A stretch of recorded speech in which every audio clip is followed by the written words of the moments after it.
Great day, everyone. Great day to you. If your organization does not have a culture of belonging, then there is someone on your team who is suffering. So, how can we create cultures and relationships that cultivate belonging?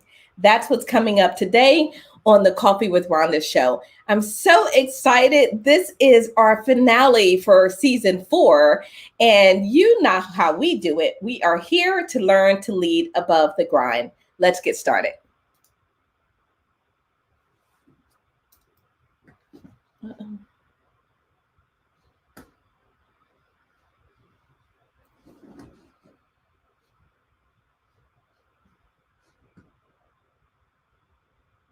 That is odd.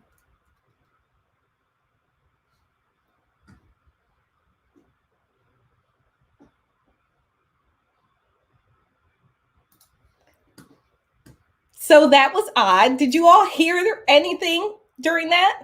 I didn't hear anything either. Well, I guess that's just how we're gonna start this this episode finale. Oh man, I really kind of like that music. So, what's a girl to do? I'm gonna try it one more time. If it doesn't work, we're just gonna rock and roll. No, can't hear it. All right, enough of that. Let's just roll with it. So, welcome everyone to the Coffee with Rhonda show. So excited to have you here for this episode. This is episode 54, and it's our season finale. And we are going to be talking about creating cultures of belonging. So, I'm going to bring up our panel. Man, you know what? Technology, we're just not having it today. We're not doing it. Okay. So we're just going to keep it moving. I'm super excited to welcome everyone to the show today. And today's conversation is going to be on cultivating belonging. So thank you so much for tuning in. As I said, this is our finale. And let me just go through a couple of little housekeeping items and then we'll do our introductions. So first, I'm really excited to welcome everyone, no matter where you're watching. You might be watching on Facebook, you could be watching on YouTube, or you could be watching on LinkedIn Live. So welcome to everyone. Tell us where you're watching from, and don't forget to tell us what's in your cup. You know, we're always interested in hearing what you have going on. Also, don't forget to comment because your comments power our conversation. So if you got something on your heart or your mind or something's resonating with you, put it in that comment box. We'd love to bring it into the discussion. So here's my huge ask right now, whether you're watching live or you're watching on the replay, take a moment right now to like the video and share the video with others. There's someone out there who's going to want to hear this conversation. And don't forget to hit the subscribe button. So with all that being said, my name is Rhonda Y. Williams, and I'm your host for the show. I am what I call an R-Soul, or a recovering stressed out leader. Today, I'm an elite leadership coach helping entrepreneurs and executives decide it's time to stop the madness. And that means creating the opportunity to reduce your stress and live a more successful and more fulfilled life. So what do I have in my cup?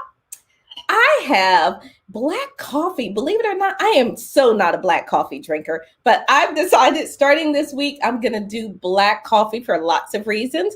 And I've just got a little dash of Splenda and a little dash of cinnamon in here. So that's what's in my cup. Let's get to our co-host today and get them introduced. And then we will introduce our guest for the show, which I'm super excited about. So Ms. Roz, good morning to you. Good morning, good morning, good morning. My name is Rhonda Jones. I'm the CEO and owner of Jacksonville's Best Caregivers, where we expand the life of your loved one. And why do I do it? I do it to help the caregiver on their journey to reduce that SOS, which is being stressed, overwhelmed, and providing safety and security. When you can't do it all, you give her a call. Awesome, Roz. And in my 9 to 5 Killers cup, I have green tea, honey, and lemon. So I switched over to green tea from peppermint. So that's what I'm going to be doing probably until the end of the year is green tea.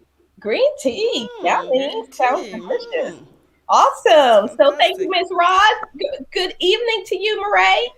Good morning, everybody. That's Mireille from Down Under. I'm really happy to be here. Unfortunately, it's the last one, but we are going to have fun. My name is Mireille Toulekima. I'm the greatness engineer. I on a mission to make sure people understand that they have greatness inside of them and they are unlimited and they can step into that greatness to engineer greatness in their environment. So that's me. And in my cup, I'm trying something new. That's chamomile and spice apple. Ooh. So really good. Oh, chamomile and spiced apple. That sounds delicious. Yeah, thank you so much, Mireille. So let's welcome our special guest for today to the show, Miss Lenetra. Hello, welcome to the show. Good morning. Thank you so much for having me. I'm so excited to be here with you all. My name is Lenetra King, and I am in the Dallas-Fort Worth area. And by way of background and experience, I have been a senior executive in the healthcare space for about the last 15 years. And I am super, super passionate about people, culture, and leadership. And I believe that's part of the reason why Rhonda invited me to the show today. So I'm so happy to be here with you all and can't wait to get started. Wonderful. So, Lenetra, do you have a cup? And what do you have in your cup? I do have a cup. And in my cup, I have water, honey, and lemon. Water, honey, and lemon. Roz, there's your honey and lemon.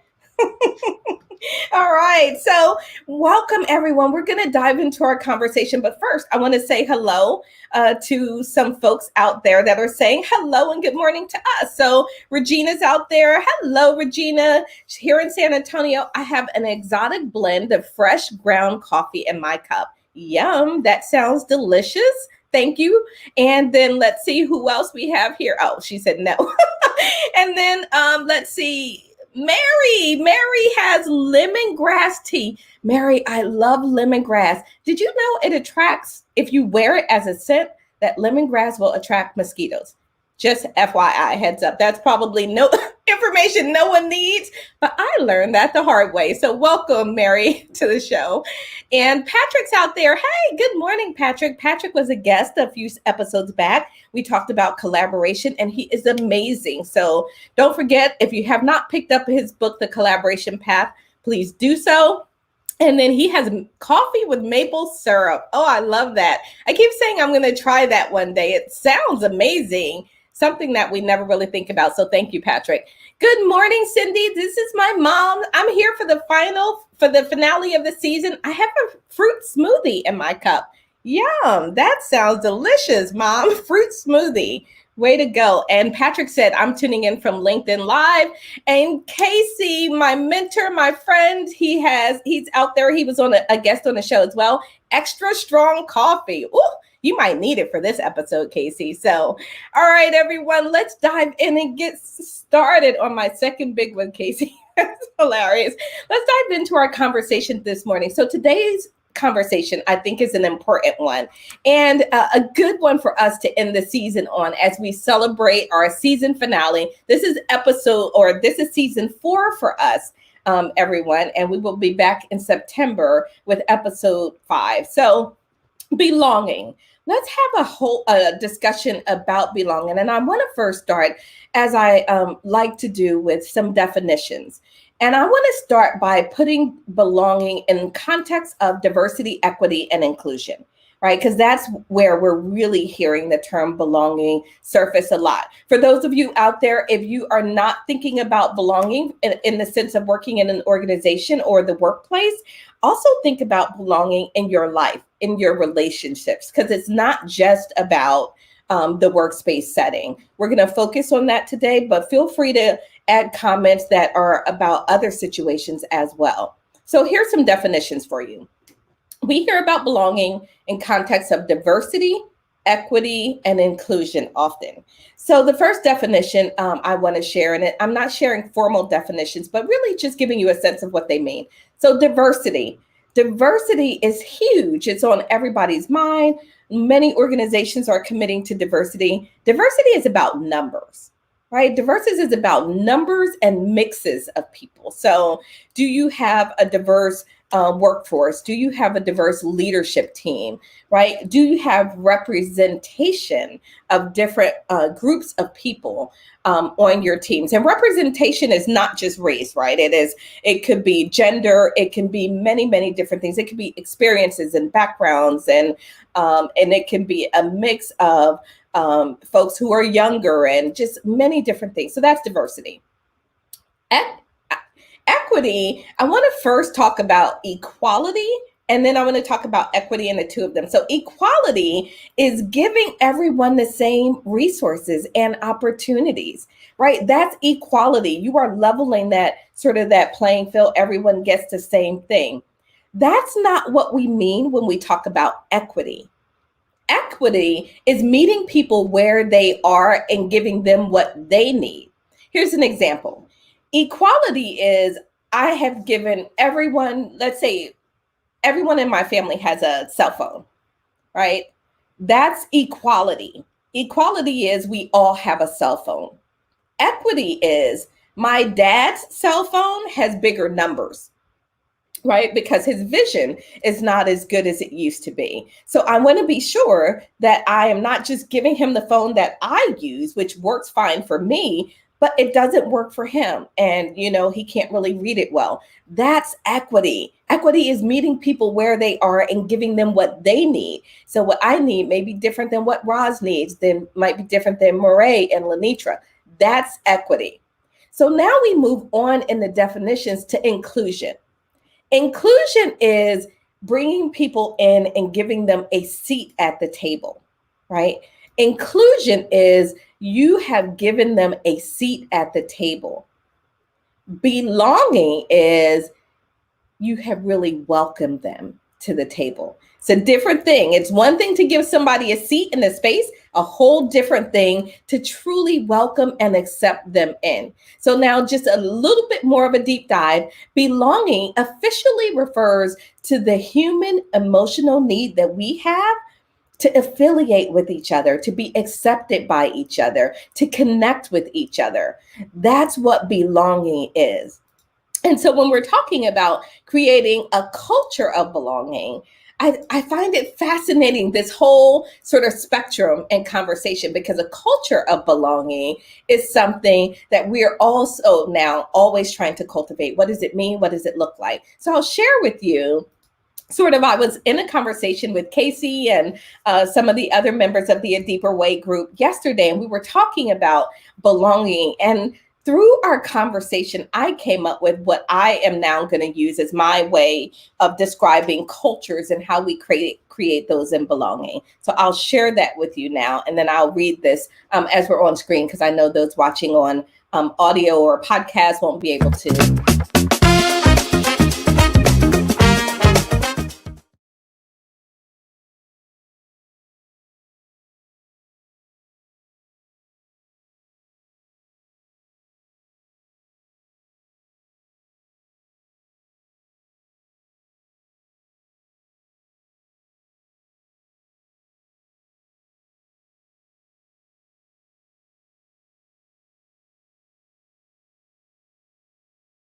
There where they do all of this activity and then they say, well, but we still don't have a culture of belonging. Why is that? It's because maybe your actions were not as effective as they could have been, or effective in a way to bring about that result. So with all of those definitions out there, so now we can move further into our discussion. So let's see. Hi, Princess. Thank you so much for joining us. So let's see. Equity.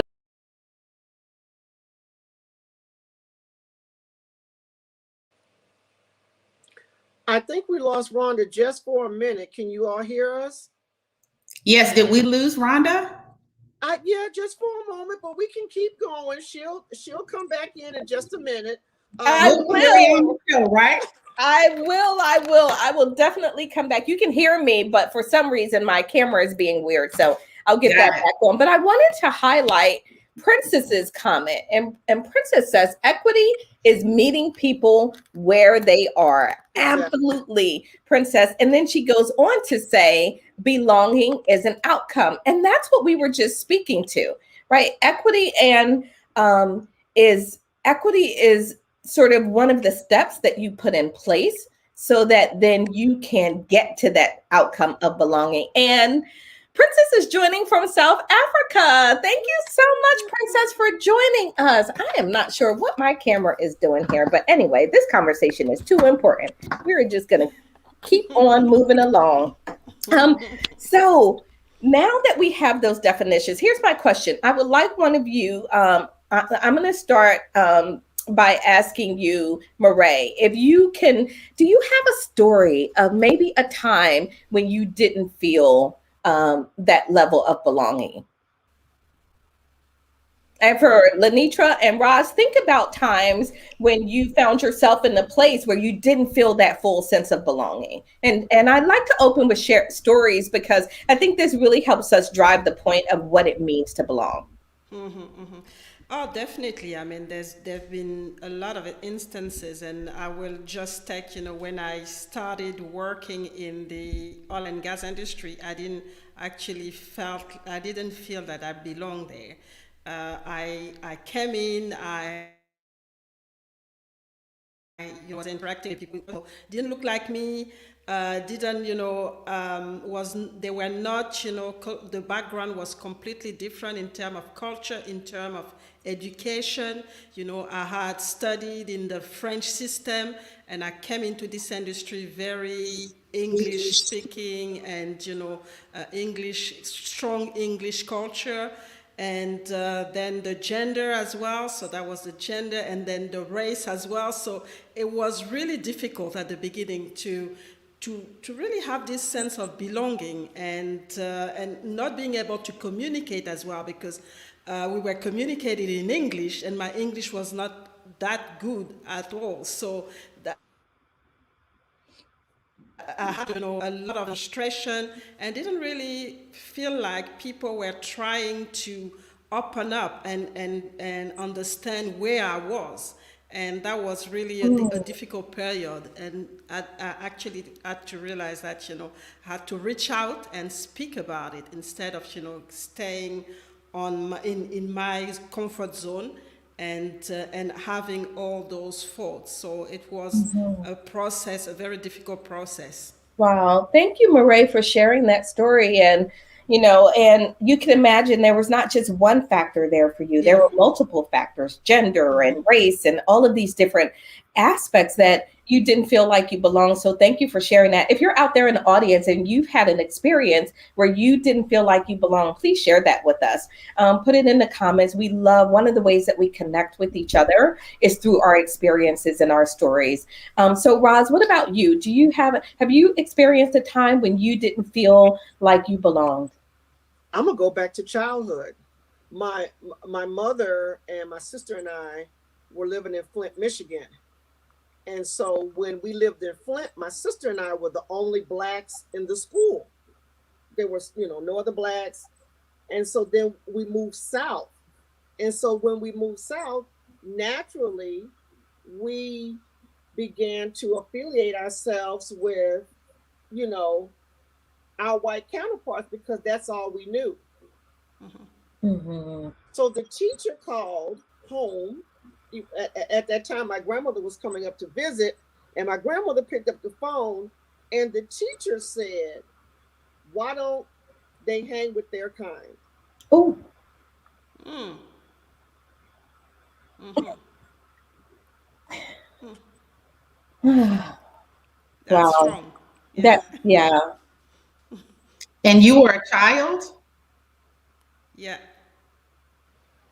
Wow, no words. Yeah, exactly. You see, I went radio silent.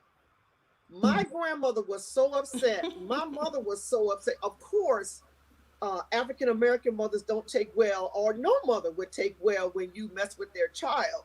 Needless to say, they had a little kumbaya come to Jesus meeting. We didn't have that problem anymore. But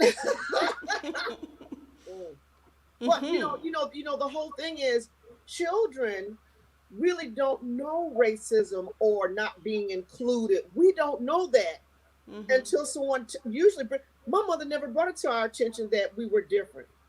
Never. It was this teacher that came to my mother And so my mother brought it to our attention because she said, if this woman comes and addresses you, let me know. Mm-hmm. That's why she told us. But it was, and I'm like, well, why do I have to hang with Black people only? Because I didn't understand. Right. Why? And then my next question was, why is she picking on us? And my mother and grandmother said, trust me, it won't happen again. But how many other people has it started when they were little? You know, we're talking about the grown-up things. Right. But let's go way back. Yeah.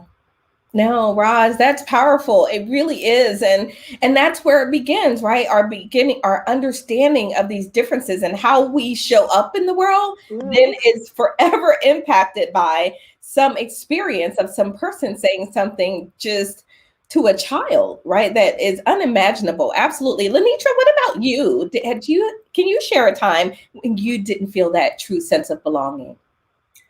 The one time that I want to share with the audience is I remember very vividly, shortly after graduating from college, I participated in a volunteer experience, and we had a meeting with this organization, and literally I walked into the room and I felt a palpable gasp almost when I walked through the door. And needless to say, I was the only Black woman in the room, and I was the youngest person in the room. And I don't know what it was, right? But I felt some kind of way about it. And I tried to push through because this was something that I really wanted to do, because I said it was a volunteer experience. And I just remember feeling so uncomfortable because no one really welcomed me when I came in. I was a guest. It was my first time attending this particular meeting. And I just felt like I wanted to shrivel up into a ball. So what that experience taught me is that, this is a long road ahead, and no matter what, stand tall in who you are. And this is only one experience. This is only one group, and don't let that define you or stop you in doing what's right and doing what you truly are called to do. And I just had to let that stick with me. But I do vividly remember that one experience and faces and how people looked, but also how I felt. Not just when I walked into the room, but the entire time that I was sitting there wondering what in the world is going on. Wow. Thank you for sharing that. These experiences span our lives. And again, we are speaking from our personal experience, but if you are in the audience and listening, you likely have your own experience of belonging. So I know that Princess says, I think we have all been there where we found ourselves in places where we felt we didn't belong, and people even treated us as such. So one of my experiences, my mother, when I was young, in all of her wisdom, and thank goodness that this happened at the time, I wasn't feeling so great about it, but we moved from the city out to the suburbs. And I was born in Philadelphia. So, lots of people that looked like me. I was very comfortable. And when we moved out to the suburbs, there wasn't people in my classroom that looked like me. Like literally, I would be the only person that looked like me in my classroom. And children are not always the friendliest, right? And sometimes it's the teachers, as in Roz's case, but children are not always. So they weren't always very welcoming and accepting. And I went through years just trying to figure this whole thing out. Like, I'm so different. I'm not really accepted here. I don't belong here. And unfortunately, my mother probably got the brunt of my anger. Sorry, Mom, I'm better now. I get it. But I was not probably the nicest at that moment in my life, because I thought like, Mom she just doesn't want me to have a good life. She's just trying to ruin me. That's what she's trying to do. As a young girl, I just did not know better. But I figured it out. At one point, I thought, okay, what can I do to fit in? How can I get myself integrated in this space? So I tried out for the cheerleading squad, fully expecting not to make it. And then I made it. And then I was like, holy crap, now what do? I'm on this cheerleading squad. Like, I wasn't a cheerleader. It was just my attempt to fit in. So that's my story.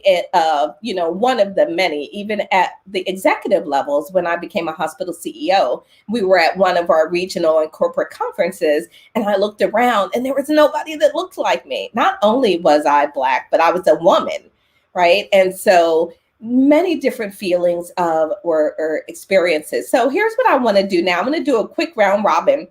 Give me one word. And if you're in the audience watching, you can participate in this well. What's one word that comes up for you when you don't feel like you belong?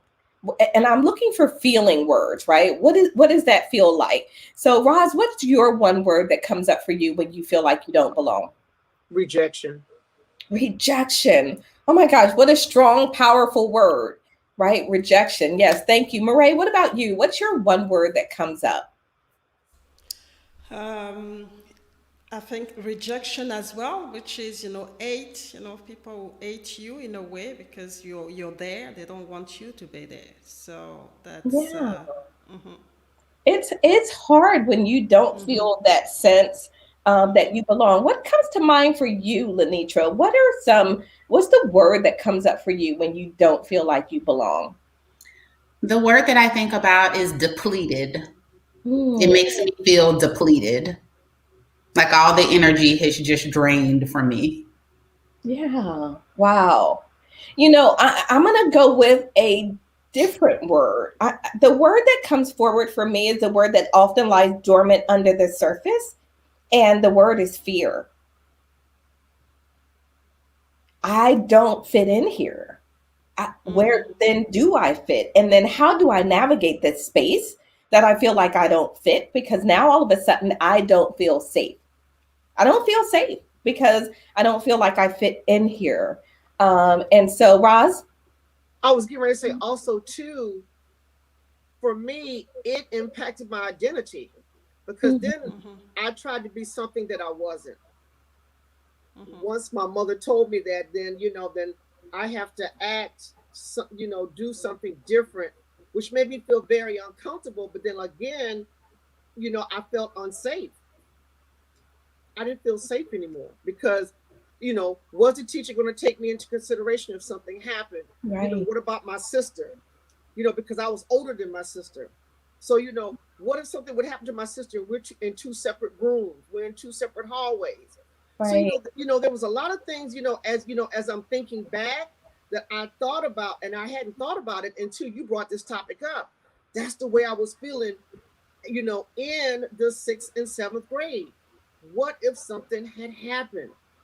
What if Mm, something had really happened? So then, like I said, I struggle with my identity and, my safety and security. absolutely. Roz, it's huge. It really goes very deep to that safety and security part and your identity. Gosh, everything is wrapped up in what you know about yourself. And you may be fine with what you know about yourself and even love and accept you. And then you walk into a space where people are not accepting of you. And then all of a sudden you're kind of like, well, is something wrong with me? Is something wrong with them? Do I need to be different and act different? This is really a deep topic. I'm already feeling the need for a part two in season yeah. 5. I'm already But feeling it, that. but it can also be a trigger, a catalyst for you to actually amplify your identity, saying, okay, Makes sense. you don't want me here, so I'm going to create my own identity, I want to create my own community so that I can feel safe. I can feel, have the security with me. So it can be both, Wow. And I've actually, went through this, the not feeling that I belong in, in a lot of situations because I grew up in France. I grew up with a white family at some point when I was a teenager. So they represented my parents. But when we were going out or going into the community where there were only white people, there was a kind of discomfort. So that was, I was really used to all of this and just realized, you know what, I mean, that's not really my problem. At the beginning, it was a bit, disturbing, but that's not really my problem. What I need is just, that the people that I live with actually love me, and the rest doesn't really, it's not really about me. And same thing when I was going on holiday, Because I was living with this family, I had a different way of speaking. The tone was different. I was speaking basically like a white girl. So I was also rejected in a way, like, you're not from here. So, and you start to develop you start to create tools and strategy to deal with it and realize, you know what? Maybe I should just, I'm a different person and I should just create my own community and be happy with who I am. I love that story, Mireille, and I love the evolution that you're describing because I think that's what happens, right? We try to evolve through the situation, and it does put a lot of people in a really tough spot. So Regina said it makes you feel separated, right? Like you're really not a part of. Cindy said it's discrimination, and yeah, there are lots of forms of this that is discrimination. And I love that looking at our comments, we've got comments from YouTube and Facebook and LinkedIn, which is all really cool. So Casey said, it's all about identity, all of it, everything, every moment. It is, Casey. And your identity is wrapped up in many deep-seated feelings and beliefs that you really don't think much about until you are put in some of those other situations. It's really interesting how this evolves. What came to mind as you were speaking, Mireille, is in creating cultures of belonging. My comment at the very start of the show is, if your organization does not have a culture of belonging, someone is suffering. Someone on your team is suffering because they don't know what to do. They feel like they don't fit in here. They are questioning who they are as a human being, whether they are worthy of love and respect and acceptance and all of that, because there's not a culture of belonging. So what comes to mind, let's have a quick detour conversation about this. As you were speaking, Mireille, is code switching, right?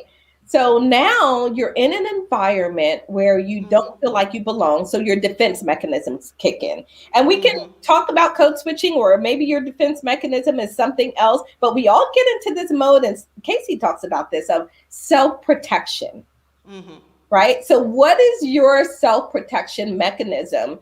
And what do you, or maybe what do you see? It could be, as a business owner, and I see people do X, Y, and Z. What does it look like when we are creating those self-protecting mechanisms? For me, it sometimes looked like code switching. I didn't even know what it was or what I was doing. And now that I'm aware of it, I am really conscious of doing it less. I will just fully be my beautiful Black self and bring that with me. And knowing that that is different from professionalism, right? I don't need to code switch in order to be professional. I can be me and still be professional and represent from the space that I am today. So, Roz, let me go to Lenetra first. Lenetra, do you see this show up, and what are those defense mechanisms? So I want to go at this from the vantage point of being authentic, right? Because when you talk about code switching, and when Mireille shared her story and Roz shared her story, one of the first things that I thought about is being in organizations. If you're a leader, first of all, how can you be authentic and truly show up as yourself, and you don't have to code switch? Right? So if you are a leader and you are truly self-aware and you're creating a space for people around you to show up as who they are, then that's when people truly start to feel like they're welcomed, like they belong, and they don't have to code switch, right? They don't have to change their linguistics to fit in. They don't have to, not wear kente cloth if that's what they are accustomed to wearing. They can truly feel their whole selves and show up as who they are. Because when we're authentic, whether it's leaders or employees, we're more productive, we're more engaged. We're more tied to the mission of the work that we're doing, and we're able to do our best work because we feel psychologically safe and we're authentic in doing that work for the organization. So I just wanted to throw that out. No, I think that's perfect because it is that if you do not feel that sense of psychological safety. So we did a Clubhouse room a couple of weeks ago on code switching, which was fantastic. And one of the things that came out was it's not the code switching itself, it's why you're code switching. Right? The reason that you're code switching. If you're code switching because you think there's an advantage to help you do X, Y, and Z, or you feel like it's helping you transition into a place that you want to be, or your professional status is growing and you're feeling the need to become bigger and different within yourself, that's one thing. If you're code switching because it's the only way that you can stay safe, that you can keep your job, that you can get the raise, that you can be considered for the promotion, that's not okay, right? It's not okay for me to have to code switch because if I don't do this, I am not safe. I am not going to get those same opportunities. So thank you for bringing that forward because it's a really important piece of it. So Roz, what do you see? Are there other ways that we sort of protect ourselves in environments where we don't feel like we belong? Sometimes we protect ourselves by just doing basic work. We just do just enough to stay under the radar and not enough to get promoted. You know, we just, you know, we're going to do just enough to, to pass the yearly assessment, to get the bonus. I'm not going to shake the apple cart, if I go to the meeting, I do everything I'm asked. And there's a term that was used a long time ago. I don't think people use it anymore. And for those people who did code switch, sometimes they were called Uncle Toms. Yeah. Sometimes they were called Uncle Toms was because they felt like, okay, you've forgotten that you're Black and now you're acting white. Okay, so, I'm not acting white. I'm just, I want to be a leader. So I'm hanging around leaders. No, and the only leaders most of the time for us were white people. Right. But if you hung around them, you were considered an Uncle Tom, and then you were ostracized by the Black people, but then you were promoted by our white leaders, and then you consider, so, the code switching, a lot of times we didn't realize that we were code switching. We just thought that we were doing what we were supposed to do because we saw this position of leadership that we liked. And then, like I said, the other thing is to protect ourselves. A lot of times we stay in that box. We don't go outside that box because we don't want to, ruffle any feathers or, cause any ripples or waves. And I'm done speaking. Yeah, no, that's good, Roz.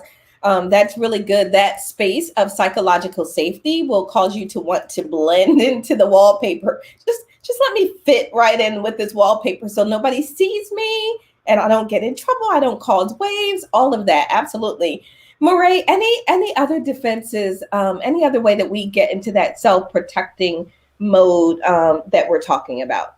I think one of the problem is to really understand who you are in a way, because it will determine really how you're gonna react,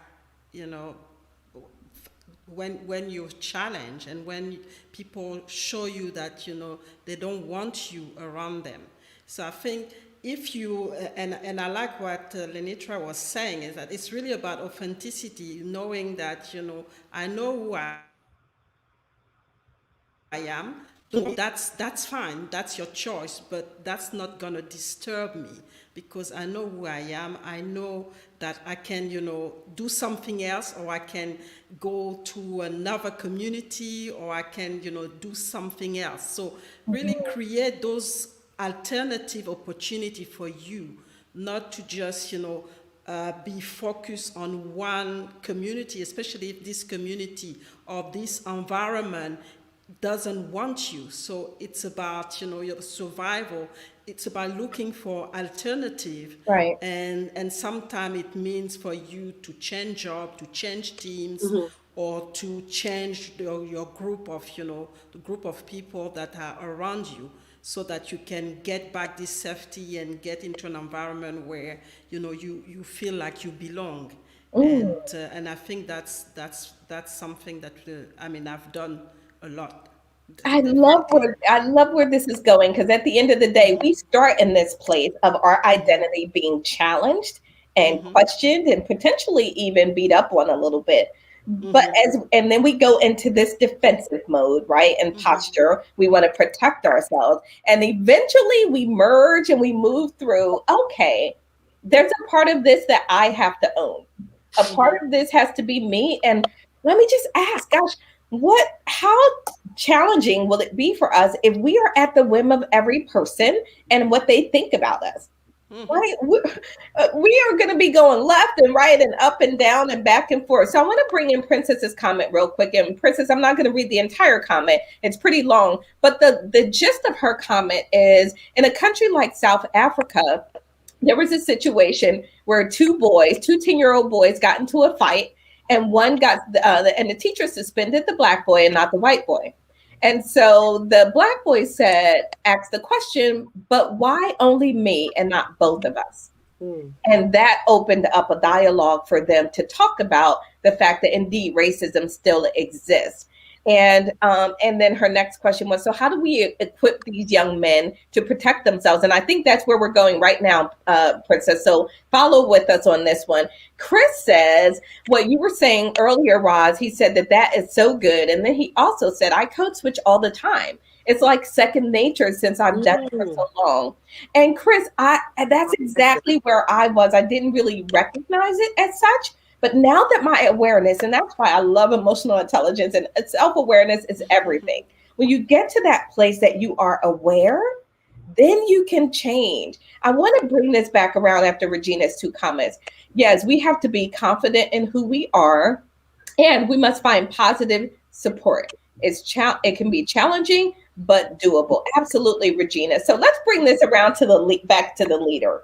In an organization, you have the ability to create and mold your environment. And I think there are two pieces to this picture. There is what you as the leader do, and then there is what the employee or the team or the person does. You as the leader want to be able to foster and cultivate belonging. As the definition says, though, you can't legislate belonging. Right? You can't say in a policy, everyone will belong here, right? That's not how belonging works. Belonging is, in fact, an outcome of things. But how do we get there? So as we move into the discussion on how to get there, there was a document, let's see, there was a set of steps that the Harvard, I think this one was from the Harvard Business Review. They came up with, what does it mean to have belonging? So let me share this with everyone. We belong at work when, number one, we are seen for our unique contributions. Number two, when we are connected to our coworkers. Number three, when we are supported in our daily work and career development. And when we are proud of our organization's values. So I'm going to ask the panel to expand on with these. You can choose anyone you want, anyone that resonates with you, and expand a little bit on making that practical. What does that mean? What does it mean if you're creating a culture where people are seen? What does that mean and look like? Or what does it mean to have true connections in the workplace when sometimes people think I just come in to do my work and then I'm gone? Or what does it mean to support the team and their efforts and what they're doing and to be proud? So we'll do a round robin here and you can choose any of these to respond to that resonates with you. So Lenetra, let's start with you this time. Which of those resonates with you that you want to build on? I would say connecting. As a leader, how am I supporting my team in building connections? Because I think what we've seen through the pandemic, of course, is that, people are more isolated these days and people are on Zoom and they're not, at work and having the in-person meetings. So how am I as a leader really helping my team to connect? And how am I creating that culture where people have a tribe? We all want a tribe, whether it's at work or whether it's, in at home and other relationships. So how can we create tribes at work and really help people build that connection? Because everyone needs connection. And that's one of the things that it's been shown and been proven that people desire that connection, and that connection leads to impact. So that's definitely something that resonated with me, is how am I being intentional about creating those connections, whether it's meetings, getting people together, or just facilitating opportunities for people to have that connection and feel that connection. I love that, Lenetra. So the connection one, particularly with the pandemic, is pretty huge because people have been saying that all this virtual work, right, is decreasing the sense of belonging Right. because you don't feel that tribe, you don't feel that connection. Are you doing And you something? can only do so much over Zoom, right? Mhm. You can only connect with people so many ways over Zoom. Absolutely. And so, that's something for us to think about as leaders in a virtual or a hybrid workplace. How do we continue to build connection and connections that really foster that true sense of belonging? So thank you for that. What about you, Mireille? Which one of those would you like to speak to expand? For me, seeing speak, loud, because I think it's about being seen for who you are. So celebrate your identity, so that you don't lose this identity and get the support, especially when you deliver something. Ask your input, make sure that you participate, you're part of the team, and people see your contribution, see who you are, see how you come across. So have really this visibility that is important for you to belong to the group. I love that one too. Seeing, there's a saying that says people are now saying it, and it was really popular in the past. I see you, Mhm. right? I see you, and what they're saying is they see all of you, and they not only see, but they accept all of you for who you are. So that's really powerful. Roz, which one speaks to you? I want to use connecting, and I want to give a quick example of an employee. I still have this employee. She came to me before she started working. She said, Rosalind, I don't have my GED. I don't have a high school diploma, but I want to get into healthcare. I said, well, probably the only thing you could do would be a sitter because everything else requires a GED. So she said, well, can I start there? And I said, I tell you what, let's do this. I'll let you be a sitter, but in 1 year, you have to show me that you're going to get your GED, and we're going to work together to get that. Then from your GED, then we'll move into you getting your home health aide. Then we'll move into you getting your CNA license. But in the meantime, she didn't have a car. So I said, we got to get you a car so you can have good transportation. I mean, this girl was getting to work by any means necessary. And to that showed me that she wanted something different. Right. Wow. So I'm sticking with her is because she has two boys. Both of them have graduated from high school. They're going on to get their, she got them through theirs, but now it's time for her. So, I'm making sure that she's getting what she needs so that, first of all, it's about identity, feeling independent, not feeling less. And I said, in order to be a leader, you have got to invest in yourself. If you want to own a business, you got to invest in yourself. And I said, yeah, there have been people out there who have made oodles of money without a GED. But I said, as a Black woman, honey, we got to have a little paperwork. Well, Roz, what you're describing there is equity. Right? Meeting her where she is, not saying, nope, in order to work here, this is equality, right? So that's what a lot of organizations do inadvertently. They say, no, it's equality because across the board, we expect the same thing from everyone. And it's like, okay, but then that's not equity, right? Because people have different needs, and understanding, seeing that, recognizing it, and valuing and respecting it is how you cultivate cultures of belonging. So I love that example. Princess said, we all are longing to be seen, heard, supported, and connecting. We are. That is human nature. Do you all know, as I was really getting ready for this, one of the comments that came up was the association between not belonging and feeling lonely. Right? So we're talking about work, and if you're out there in the audience, type this in the comments. Where are some other places that you feel the need to belong? It could be church. It could be social affiliations. It could be professional associations. It could be relationships, personal relationships. Think about a blended family. Think about new marriages and how the in-laws treat you or how you treat them, right? I mean, this is deep. This topic is really deep. There is a lot of legs to it. But if we all just understand that at our core as humans, we all have a deep desire and need to feel like we belong. And when you do that for people, you can share that love. So Regina says, I love the idea of trying to connect. I can learn how to speak new languages, spread love, be patient, be understanding. Yeah. And so we all own that responsibility. So we talked about the leader. It's your role to create a space of psychological safety. It's our responsibility to lean into who we are and to know that we are enough and to not necessarily expect someone to validate that for us. And the comment that came up that as I was going through this that I wanted to share was this one by Brene Brown. The truth is, belonging starts with self-acceptance. Self-acceptance, yeah. Your level of belonging, in fact, it can never be greater. Hear this. Let me say this again. Your level of belonging, in fact, can never be greater than your level of self-acceptance, because believing that you're enough is what gives you the courage to be authentic and vulnerable and imperfect.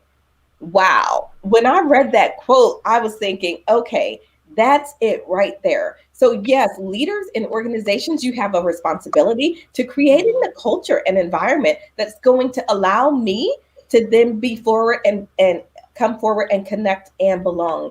But when I do, so it's weird how this works, right? You step in, you belong. But by allowing me to belong, now I'm confident standing on my own, speaking, standing in my truth, being my authentic self because I have that safety. You know what? I'm like, wow, wow, wow, wow. This is really deep stuff. So I can't believe it's 10:52 already, at least my time, Central Time.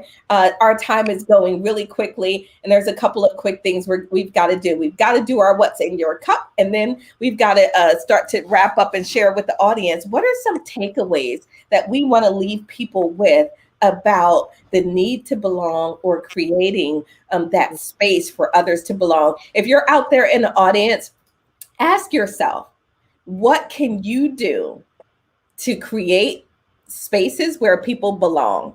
And Take then a picture. You're going to do the cup? yes, I'm going to do the cup.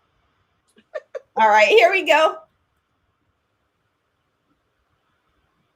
Got it. Thank you. Awesome. So Casey's comment before we move into this says the ADW identity model, which is amazing. And that's what we were talking bits about on our call yesterday. We can only accept others to the degree that we accept ourselves. We can only accept. Oh my gosh, Casey, that's a whole nother That's show. huge. That's huge, because no wonder there is these barriers, these obstacles to overcome. Because if I don't accept myself, if I'm threatened by you, I can't accept you because I'm threatened. So all of a sudden that becomes a you problem when in reality, it's a me problem, right? It's really a me problem that I feel threatened and I can't fully accept you. Wow. Woo. All right. So we did a show on that one. What happened to Rhonda? Rhonda? So we mentioned a part 2, and I definitely feel in a part 2 on this topic for sure.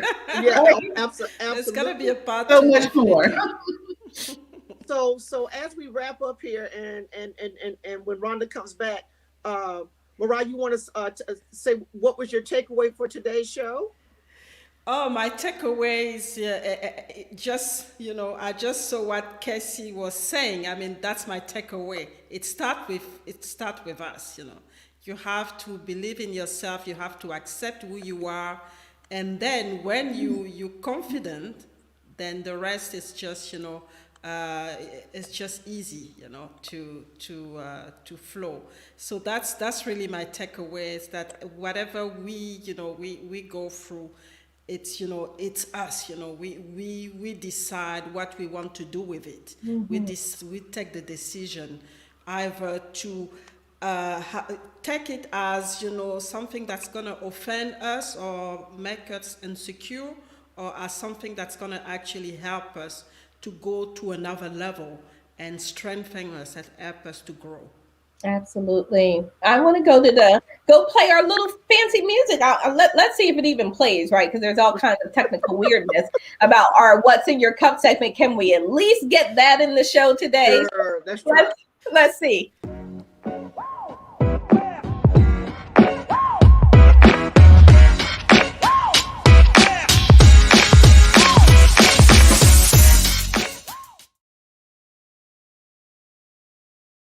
It worked. Whoa! Right, I see we started the What's in Your Cup. Awesome. Mireille, Roz, what's in your cup from this discussion? What are you taking away? In my cup, there's options. We all have options. And we have options to ask for help, or we have options to stay where we are. So that's what I'm taking away. Wow. The options to really step forward and own some of it. And what it also brings forward to me, Roz, is speaking up if you don't belong, if you feel like you are not safe for whatever that reason is, if you feel like if you wear your hair blue, then you won't be considered for the promotion or whatever that is, speak up, right? You got to bring that forward because others don't know. We can assume they know, but they may not know what you need to feel psychologically safe. And that's important. So, Lenetra, what are you taking away? I take away a couple of things from this conversation. First, it is no matter who you are and what you are doing, have self-awareness, right? Have that self-awareness. Also, have the courage to be authentically you. We only live one life, and show up and live life every single day. And if you're in an environment or a space or relationship, whatever the case may be, when you're not feeling psychologically safe, life is too short for you to be stuck. Have the courage to, as Roz says, make a different choice, whether that's speak up, but you choose the life you want to live, and you don't have to be stuck in an environment where you don't feel like you don't belong or you're feeling like you're not welcome. So just having that courage to speak up for yourself and do something different because you only live once. Yeah, no, I love that, Lenetra. And I know that you hang out on social media. What's the platform that people can connect with you on? People can connect with me on LinkedIn or on Instagram. I'm learning this whole Instagram deal. Either one of those. I tell you, it's you have to take a class to figure out all the social media platforms these days. Yes. Oh my goodness, yes. I'm gonna be in that class because you know what? Just the minute I think I got it figured out, it changes. A new platform comes out by the time you get it figured out. Exactly. Yeah, it's just too much. So let's wrap up with a few comments. Princess says, a masterpiece, ladies, for me is myself and my daughter have managed to crack the ceiling by being the first Black women doing boiler maintenance in the power plant where there has never, ever even been white women, but only white male dominated space. I just want to say that it hasn't been easy, but we are there doing it, and Mireille knows that. Awesome. That is well done, Princess. Yes. Okay, amazing. good. Really high five to you, Princess, for doing the work, and it is not always easy. Regina says, I'm taking away that being true to what Regina needs in life, self-awareness. Absolutely. And then Princess says, life is too short. Have the courage to stand up, have the courage to speak out. You know, for me, I think one of the key takeaways for me is that we have to own part of this, right? We not feeling safe can definitely be environmental, and there are some aspects of that, but there are also aspects where I get to choose to love me, to show up as me, right? And to really 100% accept me, knowing that if I am not 100% fully loving and accepting of me, I cannot be that for others. I cannot extend that to others, and I cannot do that for others. So that's my takeaway. You guys, it is a wrap. Season 4 is in the books. I'm so excited. Can't wait for next season. If you all have thoughts comments that you would want to see us cover on next season's episodes. Spoiler alert, the name of the show is probably going to change for next season. So just heads up, you guys, there's a lot of coffee with shows out there. You know what? We are unique. We are different. We need to continue to stand above the fray. We cannot be mixed in with anybody else, because even all those other coffee with shows, I think we're the best anyway. So of course, we've always been the best. Always been So the best, no question about it. We always number one. We always going to be the best. We're going to do the darn thing always. And so we are going to continue to uplift the show, to jazz it up, to bring you more great topics. If there's something you want to see us cover next week, put it in the comments. Let us know. We'd love to bring that in. So as a last comment, Cindy says, I really appreciate Roz's experience. I've always had inclusion problems due to coming into an all-work environment that is very highly skilled and very experienced. So yeah, you know what, Mom, we've all had those moments. So we are the best. I love you all dearly. Thanks for continuing to hang with us. Roll with us. I know. 12 weeks. I know 12 weeks is a long time. So you guys just mark your calendars. Mid-September is when we will be back with season number 5 of the something show, question marks. You want to give us ideas on names? You can throw that out there too. We'll see you all next season on the Coffee with Rhonda show. Thank you so much for being here. All. This was so much fun. Thank you. You're welcome. My caffeinated co-host, you guys rock as always. And we will look forward to seeing everyone back here mid-September next season. Until next time, everybody. Bye, everyone. Thank you for watching the Coffee with Rhonda show. You can catch live episodes Saturdays, 10 a.m. Central, 11 a.m. Eastern. And if you are curious about leadership above the grind, you can download your copy of the Stress Free Leader ebook at stressfreeleaders.com.